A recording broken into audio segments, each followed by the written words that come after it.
તો બોટાદના ગઢડામાં આખલા બાખડતા અફરાતફરીની સ્થિતિ જોવા મળી હતી। શહેરના જીન નાકા વિસ્તારના મુખ્ય રસ્તા ઉપર અચાનક બે આખલા બાખડતા લોકોએ પોતાનો જીવ બચાવવા દોડવા મજબૂર થયા હતા। રાજ્યમાં હાઈકોર્ટના આદેશ બાદ તમામ નગરપાલિકાઓ અને કોર્પોરેશનમાં ઢોર નીતિ લાગુ કરાઈ છે, પણ ગઢડા નગરપાલિકા પોતાને કાયદાથી પર માનતી હોય તેમ શહેરમાં ઢોર અંગે કોઈ જ કાર્યવાહી નથી કરી, જેને લઈને શહેરના જીન નાકા, શાક માર્કેટ સહિતના વિસ્તારોમાં છાશવારે આખલા યુદ્ધની સ્થિતિમાં લોકોના ઘાયલ થવા અને વાહનોને નુકસાન થવાના કિસ્સા સામે આવતા રહે છે।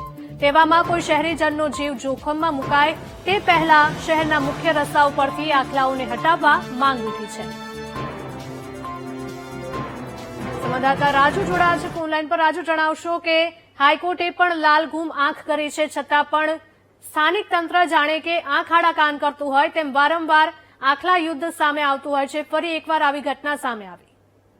ચોક્કસથી વાત કરવામાં આવે તો કે ન્યાયતંત્ર દ્વારા અનેકવાર કાયદાઓ પસાર કરવામાં આવ્યા છે અને દરેક નગરપાલિકાઓને સૂચનાઓ પણ આપવામાં આવી છે કે ભાઈ રસ્તાઓ પર જે રખડતા પશુઓ છે તેને હટાવવાની કામગીરી કરવામાં આવે, પરંતુ ક્યાંક ને ક્યાંક આ જે વસ્તુ છે એ કાયદાનો અનાદર થતો હોય એવો ગઢડામાં આ કિસ્સો પ્રકાશમાં આવ્યો છે। ગઢડા શહેરની અંદર જીન નાકા વિસ્તાર હોય, બોટાદના જાપો વિસ્તાર હોય કે શાક માર્કેટ વિસ્તાર હોય અથવા તો નગરપાલિકાની સામેની સાઈડમાં મોટી સંખ્યામાં આ જે પશુઓ છે, રખડતા ઢોરો છે તે જોવા મળતા હોય છે। ત્યારે ગઢડા શહેરના જીન નાકા વિસ્તારની અંદર આ વિડીયો સામે આવ્યો છે।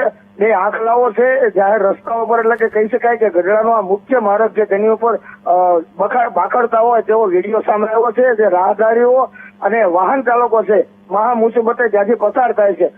જો હિરલ વાત કરવામાં આવે તો અગાઉ પણ અનેકવાર એવા કિસ્સાઓ બન્યા છે કે આખલા યુદ્ધના કારણે કેટલાય લોકોને અડફેટે લીધા છે, કેટલાય અકસ્માતો પણ થયા છે, પરંતુ ક્યાંક ને ક્યાંક તંત્ર જાણે મોટી દુર્ઘટનાની રાહ જોતું હોય તેવું લાગી રહ્યું છે। જી રાજુ, આભાર।